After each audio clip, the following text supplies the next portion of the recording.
लेकिन जब मैं ये देखता हूँ कि प्रधानमंत्री और पूरी सरकार बड़ी बड़ी बातें करती हैं। 2024 का एनसीआरबी का डाटा है कि 1,70,746 मौतें हुई हैं खुदकुशी की। उसमें सबसे बड़ा नंबर 31% दिहाड़ी मजदूरों का था। वजह एक थी कि घर में आर्थिक तंगी और मानसिक तनाव। हर दिन 467 और हर मिनट 3 लोगों ने जान दी। तो हम सवाल करेंगे आपसे, ये कैसा भारत है जी? ये कैसा अमृत काल है? ये कैसा स्वर्ण काल है? एक कैसा विश्व में आपका डंका बज रहा है?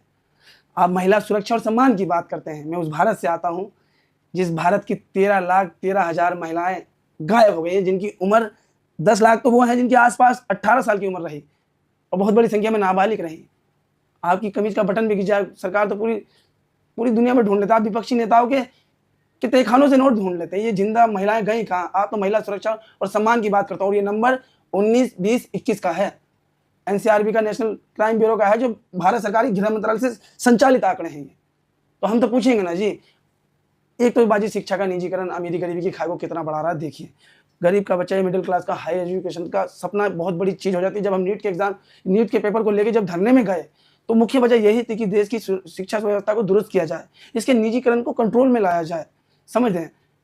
अगर नीट में कोई बच्चा अगर 10वीं में बेहतर कर गया और साइंस से पढ़ाई कर रहा है और उसने नीट में अपने आप को क्लियर करके नंबर लिया है, उसका नाम आ गया, तो वो 10-5 लाख में एमबीबीएस डॉक्टर बन जाएगा। लेकिन क्या आप समझते हैं किसी मिडिल क्लास या गरीब का बच्चा 5 करोड़ रुपए में या 3 करोड़ रुपए में एमबीबीएस कर पाएगा? और पता चले कि उसकी मेहनत के साथ छल कपट किया गया, कोई किसी और की गलती की सजा किसी और को दी गई। कुछ बच्चे बर्दाश्त कर पाते हैं, कुछ नहीं, जिसमें 20 से ज्यादा बच्चों ने खुदकुशी करी। तो फिर इन सवालों से, इन जिम्मेदारियों से कैसे भाग सकते हैं? प्रोटेस्ट में ही पहुंच गया कि मैं जिंदा था। सिंपल सी सीधी सी बात है। मैं जुल्म को मानने से इनकार कर रहा था, मैं अन्याय को मानने से इनकार कर रहा था। वो कहते हैं कि दहशतगर्दों की बी टीम है, इस हिंसात्मक बात का विरोध करने के लिए गया था। वो कहते हैं डब्ल्यू गैंग वाले हैं, टुकड़े टुकड़े गैंग वाले हैं, सूरत बदल के आए हैं। इस बात की खिलाफत करने के लिए गया था। और ISISF या AISF उसके छात्र इस देश का भविष्य हैं, इस देश की तरक्की की नींव रखेंगे। वो अपनी विचारों की, अपने पोएम और कविताओं के माध्यम से अपनी बात रखते हैं। उनकी ढबली से आप इतना डरिए मत। समझ रहे हैं? उनकी विचार अलग हैं, लेकिन वो भी देश का हित चाहते हैं। इस देश के मजदूर गरीब किसान की बातें करते हैं वो। समझ रहे हैं? और जब आप छात्र संगठनों को देखेंगे, दीदी आप बड़े पत्रकार हैं, तो ये वाम छात्र संगठन के जो नेता होते हैं सामान्य घरों से आते हैं, बड़ी बड़ी गाड़ी और बंगले वाले नहीं होते हैं। इनमें ये कमी है। ये गरीबों को मौका देते हैं, इसीलिए टुकड़े गैंग वाले हैं। ये गरीबों की बात करते हैं, इसीलिए टुकड़े गैंग वाले हैं। किसके टुकड़े कर रहे हैं ये लोग? ये जो सरकार कहती है, ये जो सरकार नहीं कहती बार बार, ये सरकार कहती भी है, फिर थूक के चाट भी लेती। भाई जिस तरीके से पिछले 10-12 सालों की पॉलिटिक्स भारत को देखोगे आप, ना जाने कितने बेगुनाह लोग इस बार अपनी पहचान के कारण मारे गए, अपनी धार्मिक पहचान के कारण मारे गए। और जिस तरीके की पॉलिटिक्स होती है, छोटे छोटे मामलों को अगर हम उन बातों को आपस में भी नहीं करना चाहिए, उन्हें नेशनल मीडिया पे चला दिया जाता है, जिसके प्रभाव से ना जाने कितने लोग उसकी जद में आ जाते हैं, उन्हें प्रताड़ना झेलनी पड़ती है। ये सब चीज़ें जब होती हैं तो हम नहीं तो कौन, अब नहीं तो कौन, हम नहीं तो कौन और अब नहीं तो कब। सीधे सी सरल से सीधा सवाल है। हम एक साफ सुथरी राजनीति चाहते हैं, अंबेडकर और गांधी की सोच का भारत चाहते हैं। हम स्वामी रामकृष्ण परमहंस और राजा राम मोहन राय की भी सोच का भारत चाहते हैं। लेकिन हम गोडसे की विचारधारा का भारत नहीं चाहते, जहां एक दुनिया के एक अहिंसा के पुजारी को मार दिया गया और उसके मुंह से लास्ट लब निकला, हे राम। ऐसे नहीं निकलता, ये आत्मा में, आचरणों में होता है जब शब्द निकलते हैं ईश्वर के आपके लास्ट टाइम। उस सोच के व्यक्ति को, उस सोच की सरकार को हम कैसे स्वीकारें? ठीक है, आप छल से कपट से लोगों को गुमराह भ्रमित करके कितने दिन और कितने साल, एक दिन ये अंधेरा छटेगा, एक दिन सूरज। इरफान, अगर मैं आपसे पूछूं कि इस वक्त देश की सबसे बड़ी 3 समस्याएं कौन सी हैं? देश की 3 सबसे बड़ी समस्याएं, देखिए बाजी, सबसे बड़ी समस्या तो ये है कि देखिए सारी चीज़ें सब कुछ बेहतर रहेंगी। सबसे बड़ी चीज़ है कि इंसान को इंसान से घृणा नहीं। हर किसी को स्वाभिमान और एक बेहतर जीवन मिलना चाहिए, उसकी कैपेसिटी के हिसाब से, व्यक्ति की गरिमा। हाँ, व्यक्ति की गरिमा के हिसाब से। मतलब वो जिस लायक हो, अगर वो श्रमिक है तो उसको उसकी मेहनत का वाजिब पैसा मिलना चाहिए। आपकी स्केल 8 चाहिए, आपकी ड्यूटी 8 घंटे की तो उसे 11 घंटे नहीं कराया जाए, उसे बंधुआ मजदूर ना बनाया जाए। कुल मिला के मुझसे राहुल जी कह रहे थे कि मजदूरों के अधिकार होते हैं और गुलामों के नहीं। भारत में गुलाम है, मजदूर नहीं है। भारत में गुलाम है क्योंकि उसके कोई अधिकार नहीं है। आप उस कुर्सी पे बैठी हैं, ये कैमरा आपका चल रहा है, ये स्टूडियो आपका है। इस स्टूडियो से जो भी आपने करा है उसका आपके परिवार के लोगों के जीवन में बदलाव दिखता है। जब देश तरक्की कर रहा है, 4 ट्रिलियन की अर्थव्यवस्था है, दुनिया की विश्व के पटल पे दौड़ती हुई एक अर्थव्यवस्था है भारत और बड़ी दुनिया चमकते हुए सितारे की तरह देख रही है भारत को, लेकिन उसका लाभ सीमित पूंजीपति लोगों तक ही पहुंच रहा है। देश की बड़ी आबादी आज भी अपने अधिकारों से, अपनी बेसिक सुविधाओं से, शिक्षा, स्वास्थ्य को लेके वंचित है।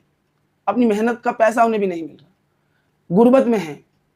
आप सारे आंकड़े उठा लीजिए कि भाई स्कूल जाने वाले बच्चों की संख्या कितनी है, 10वीं 12वीं से पहले स्कूल छोड़ने वालों की संख्या कितनी है। ये सारे गुलाम बन रहे हैं, ये मजदूर नहीं बनेंगे, ये सब गुलाम बन रहे हैं, क्योंकि गुलामों के अधिकार नहीं होते। गुलामों के कोई अधिकार नहीं होते क्योंकि इन्हें जीने के लिए काम करना है, और काम चाहे कुछ भी करना पड़ेगा और कैसे भी करना पड़ेगा, करना तो पड़ेगा, क्योंकि इन्हें जीना है इस दुनिया में, खाना है, रोटी को खाना और शरीर को चलाना है। क्योंकि नंबर 3, तीसरे नंबर पे आपने क्या बात, एक आपने कहा घृणा नहीं होनी चाहिए लोगों के बीच। दूसरा आपने कहा कि जिस लायक हो व्यक्ति, उसको उसकी गरिमा के हिसाब से, वही व्यक्ति की गरिमा जिसने रुला दिया था मुझे, उस गरिमा के हिसाब से उसको कॉम्पनसेशन मिलना चाहिए, उसको पैसा मिलना चाहिए, उसको बराबरी मिलना चाहिए। तीसरी कौन सी देश की बड़ी समस्या है? तीसरी देश की सबसे बड़ी समस्या यह है निराशा नौजवानों में। सही बात। सबसे बड़ी समस्या है कि सपने, उम्मीद अगर मर जाए तो बंदा मर जाता है। पूरी जिंदगी की एक मेहनत लगाई, उसने पढ़ाई करी। दुष्यंत कुमार ने कहा था कि सबसे खतरनाक होता है सपनों का मर जाना। हाँ, दुष्यंत कुमार जी ने तो कहा था कि सबसे खतरनाक होता है इंसान। बहुत सारी लाइनें हैं, बहुत सारी हैं। जिस तरीके से आज देश में बेरोजगारी का आलम है, जिस तरीके से बेरोजगारी का आलम है, इसकी कल्पना नहीं कर सकते, क्योंकि इंसान की बहुत सारी जिम्मेदारियां होती हैं। इंसान जब आप इस बात से अंदाजा लगा लीजिए कि एक आपने चपरासी की नौकरी लगाई और पता चला पीएचडी होल्डर है, उसमें अप्लाई कर, क्या क्या क्या आफत मची पड़ी है। अपॉर्चुनिटी देनी पड़ेगी, हिंदू मुस्लिम के सोच से बाहर निकलना पड़ेगा, देश को प्रगति की मार्ग पर लेके आना पड़ेगा, शोषण करप्शन और नशा मुक्त भारत बनाना पड़ेगा, सांप्रदायिक राजनीति से मुक्त। सबसे पहले मैं जिन प्रोटेस्टों में और धरना प्रदर्शनों में रहा, उससे ये बहुत अलग था। कैसे? जहाँ से मैं आता हूँ, जिस सोच से मैं आता हूँ, उस सोच से भी ये बिल्कुल अलग था। जिस तरीके से कई सारे, एक एग्जाम्पल के तौर पे मुझे एक बहन मिली और उसकी आंखें बिल्कुल लाल और आंखों में पानी भरा और वो मुझसे बहुत गुस्से से लड़ने लग रही शब्दों में। मैंने कहा अब मुझ पे क्यों गुस्सा कर रहे हैं, जंतर मंतर की बात है। कहने लगा ये जो खड़े हुए आप सब बक रहे हैं, रोक क्यों नहीं रहे? मैंने कहा मैं कैसे रोकूं? कहा आप ही तो लीडर बन रहे हैं। मुझे कह रही बहन कि आप ही तो लीडर बन रहे हैं, सारी वीडियो आप ही की जा रही है। वो मुझसे कहने लगी और फिर उन्होंने कहा नमस्कार, चली गई। फिर मैंने उनकी बातों का विचार विमर्श किया और फिर कई पत्रकारों ने मुझसे सवाल किए कि ये क्या चल रहा है, मुझे आपको भी ये बात बतानी पड़ेगी। और इस बात को लेकर दिल्ली पुलिस वादा खिलाफी भी कर रही है। सीजीपी के प्रोटेस्ट में नीट के छात्रों का प्रोटेस्ट था और उसके साथ साथ बहुत सारे ऐसे लोग थे जो आंदोलन को सपोर्ट कर रहे थे।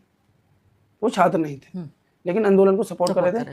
कुछ इस वजह से कि सरकार की जो वर्तमान की जो पॉलिटिक्स है उससे भी खपा थे। वो एक भीड़ उनकी भी थी जो सरकार की जो वर्तमान की जो पॉलिटिक्स है, सांप्रदायिक पॉलिटिक्स है, उससे भी खपा थे। उसी में उस खपा होने वाले लोगों में सभी धर्म जाति समुदाय के लोग थे, कोई एक नहीं था। और उनमें बहुत सारे लोग ऐसे भी थे बाजी, जो आज के जमाने का एक फैशन है कि ये रील चल गई यही बनाओ, ये चल गई यही बनाओ और यही बनाओ। अब अश्लीलता वाली जो रील है इंस्टाग्राम पे जो ट्रेंडिंग में गई, उससे बहुत सारे जो नई पीढ़ी के इंस्टाग्राम के शौकीन रखते हैं वो करने लग गए। उससे नाम बदनाम हुआ छात्रों का, लेकिन वो हकीकत में रीलबाज थे। अच्छा, ऐसे लोग भी घुस आए थे? ऐसे लोग भी घुस आए थे जो सिर्फ रील चाहते थे किसी तरीके से मुझे फेम मिले। और ये मैंने एक बहन को कहा, बहन आप कैमरे से हटो, बच्चे गालियां बक रहे हैं। तो वो बोली नहीं मैंने 12वीं किया, आगे की पेपर दिया, मेरा पेपर लीक हुआ है। मैंने कहा जाओ मैं तो तुम्हें इसलिए कह रहा हूँ, लड़के गालियां बक रहे हैं, तुम कैमरे में वायरल हो जाओगी। तो वही तो चाहिए था। तो मैंने इसलिए बोला, तो बोली नहीं। तो मैंने कहा जाओ। तो आपने बहुत सारी वीडियो देखी होंगी जहाँ बक रहे हैं। तो कुछ चीजें ऐसी थी कि मुंह से बोली जा रही थी और कुछ चीजें ऐसी थी जो स्लोगन पे थी। जो स्लोगन पे थी वो छात्र थे, वो नीट के छात्र थे, बायोलॉजिकल 8-10 घंटे पढ़ते थे। वो हिस्ट्री पे आपसे कैसे डिबेट करें। और 20 तारीख के जुल्म और तानाशाही के और दमनकारी जिस तरीके की नीति अपनाई पुलिस ने और सरकार ने, उसके बाद जो वो खपा हुए तो उन्होंने अपने जेएनजीपन की सारी हदें और सारे पागलपन दिखा दिया, सारी चीजें दिखा दी, मतलब उन्होंने कोई कमी नहीं छोड़ी। आप ये देख लीजिए, अगर उनके बीच में ये माइक दिख गया ना नेशनल मीडिया का, तो चाहे वो लेडीज क्यों ना हो, वहाँ की बच्चियां ही ना, उन्हें आंसू पे आपको रोना पड़ जाएगा उनके साथ। मतलब वो कहते थे आप आए कैसे यहाँ। तो ये एंकरों की और मालिकों की, जो चैनल मालिक हैं, उनकी गलतियों और उनके गुनाहों का खमियाजा भुगतना पड़ रहा है रिपोर्टर को। हाँ, ये तो रिपोर्टर भी आपको बता देंगे। मैं खुद निकालता था रिपोर्टर को कि जाइए आप, प्लीज जाइए। एक दिन मैं बैठा हुआ TV9 मराठी के पत्रकार मेरे सामने आए तो मैंने कहा देखिए आप अपना प्राइम टाइम खोलिए, अभी क्या बोल रहे हैं आंदोलन के बारे में। कहने लगा मैं मराठी हूँ। मैंने कहा आप मराठी है लेकिन चैनल तो नेशनल है आपका, खोलिए प्राइम टाइम। मैंने कहा नहीं आप जाइए, समझा करिए, आपको देख लेंगे लोग। फिर 1-2 दिन बाद उनके साथ एक घटना घट गई। अच्छा, लोग बहुत नफरत करने लगे। एक साफ सुथरे लोकतंत्र में हिंसा की कोई जगह नहीं है, सबको अपनी बात रखने का मौका मिलना। हाँ, देश के सबसे बड़े पत्रकार राजदीप सरदेसाई साहब ने मुझसे बात करी और मुझसे लगातार मैं जा ही रहा हूँ, हाँ मुझसे इतनी बात कर रहे हैं। और बाजी मैं फिल्म सिटी में हूँ या ओखला में हूँ या जामिया में हूँ या देश के किसी भी कोने में हूँ, मैं सवालों से नहीं इनका दिल पिघल गया इरफान को देख। नहीं ऐसे कोई गुंजाइश नहीं करते है। अभी बोलिए 10 पत्रकार मुझसे एक साथ बात कर रहे थे, तो ये मुझ पर कोई रहम या तरस लेके बैठे होंगे। ये थोड़ी ना पूछ रहे थे कि इरफान क्या खा के आए हो, आम खाए या नहीं खाए, ऐसी कोई सवाल नहीं कर रहे थे। काट के आप खाते हैं, चूस के आम खाते हैं। मेरे से वो व्यवस्था पे बात कर रहे थे। जब आप सारी चीजों पे बात करते हैं तो खुल के बात होगी आपसे। मैंने कहा ठीक है। उन्होंने सबने मुझसे खुल के बात करी। 10 एंकर ने आपसे बात की? हाँ 8-10 एंकरों ने मुझसे बात करी है। तो ये अभी 10 आदमी या 8 आदमी जब बात करें तो 8 आदमी की अपनी सोच है। तो आप झेल गए वो सेशन पूरा? हाँ आराम से, बिल्कुल। मुझे आदत है, 15 साल हो गए मुझे इन चीजों में। कैमरा और पत्रकार मेरी जिंदगी का हिस्सा है। तो 8-10 लोगों के सवालों का जवाब दिया आपने? हाँ, और दे दिया आराम से, कोई दिक्कत नहीं। मुझे पता है मेरी एक जिम्मेदारी है, जो मैं बोलूंगा उस सब में कुछ होना चाहिए, कुछ ऐसा नहीं जिससे कि समाज में कुछ गलत संदेश जाए। तो ऐसा तो नहीं है कि अपने गुनाहों को धो लेना चाहते हैं आपको बिठा के वहां कुर्सी पर? अरे नहीं, ऐसा नहीं है। उनको पैसे नहीं मिलते हैं, वो कमाते नहीं है। मेरा मकसद मुझे अपने लोगों तक आवाज पहुंचाना है, समझते हैं। उनकी 6-6 घंटे में 10-10 लाख व्यूज आ रहे हैं। देख लीजिए आप, 6 घंटे में 10-10 लाख मिलियन पे व्यूज। मतलब समाज शास्त्र नहीं है इसके पीछे, अर्थशास्त्र। और मेरा मकसद यह है कि मैं सरकार के समक्ष और देश के लोगों के समक्ष अपनी बातों को रखूं। ना कल इरफान किसी शोहरत में था, ना आज इरफान किसी शोहरत में। इरफान कल भी झोपड़ी में सो रहा था, आज भी झोपड़ी में सो रहा हूँ। और इमरान प्रतापगढ़ी भाई गया ना, वो मेरी कौम के रहनुमा भी हैं और साहित्यकार भी हैं और देश की दूसरी सबसे बड़ी आबादी को रिप्रेजेंट कर रहे हैं राज्यसभा में कांग्रेस की तरफ से। उन्होंने मुझे 50,000 रुपये दे दिए। मैंने कहा भाई मैं इस तरीके का नजरिया रखता, मत दीजिए। कहा कि अल्लाह ने कहा कि आप मालो दौलत हो तो दावत क्या करो और लोगों की मदद क्या करो। मैं आपके अब्बू अम्मी को दे रहा हूँ, आपको नहीं दे रहा हूँ। अगली बार आओगे तो सिर्फ चाय पिलाओ।